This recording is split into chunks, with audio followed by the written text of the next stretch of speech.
Now as they were eating, Jesus took bread, and after blessing it, broke it and gave it to the disciples. And he said, "Take, eat, this is my body." And he took a cup, and when he had given thanks, he gave it to them, saying, "Drink of it, all of you, for this is my blood of the covenant, which is poured out for many for the forgiveness of sins." Then he released for them Barabbas, and having scourged Jesus, he delivered him to be crucified. Now from the 6th hour there was darkness over all the land until the 9th hour.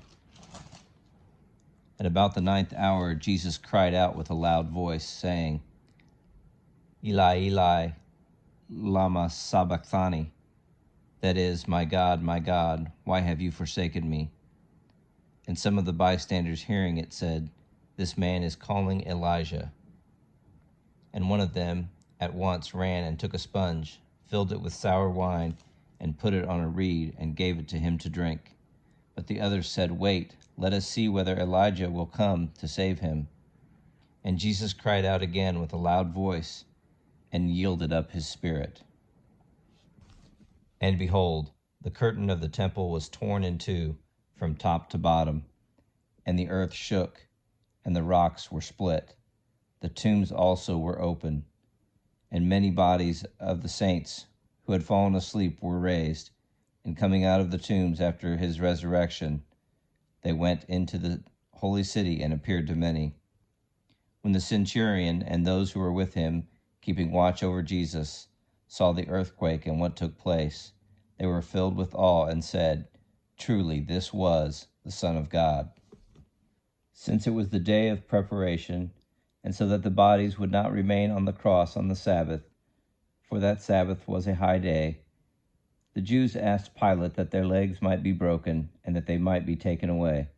So the soldiers came and broke the legs of the first and of the other who had been crucified with him. And when they came to Jesus and saw that he was already dead, they did not break his legs. But one of the soldiers pierced his side with a spear, and at once there came out blood and water. He who saw it has borne witness. His testimony is true, and he knows that he is telling the truth, that you may also believe. For these things took place that the scripture might be fulfilled. Not one of his bones will be broken. And again, another scripture saying, "They will look on him whom they have pierced." After these things, Joseph of Arimathea, who was a disciple of Jesus, but secretly for fear of the Jews, asked Pilate that he might take away the body of Jesus, and Pilate gave him permission. So he came and took away his body. Nicodemus also, who earlier had come to Jesus by night, came, bringing a mixture of myrrh and aloes, about 75 pounds in weight. So they took the body of Jesus and bound him in linen cloths with the spices, as is the burial custom of the Jews. Now in the place where he was crucified there was a garden, and in the garden a new tomb in which no one had yet been laid. So because of the Jewish day of preparation, since the tomb was close at hand, they laid Jesus there. He was despised and rejected by men, a man of sorrows and acquainted with grief. And as one from whom men hide their faces, he was despised, and we esteemed him not.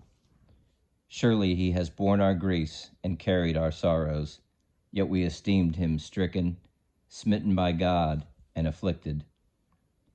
But he was wounded for our transgressions, he was crushed for our iniquities. Upon him was the chastisement that brought us peace, and with his stripes we are healed.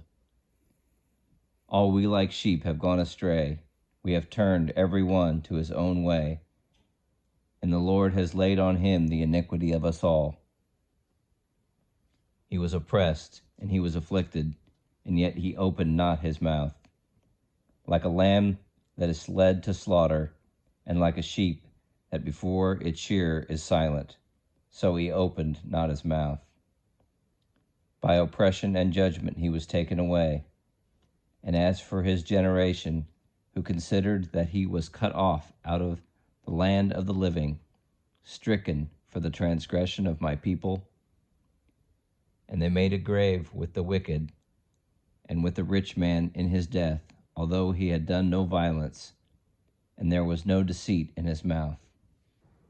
For while we were still weak, at the right time, Christ died for the ungodly. For one will scarcely die for an unjust person, though perhaps for a good person one would dare even to die.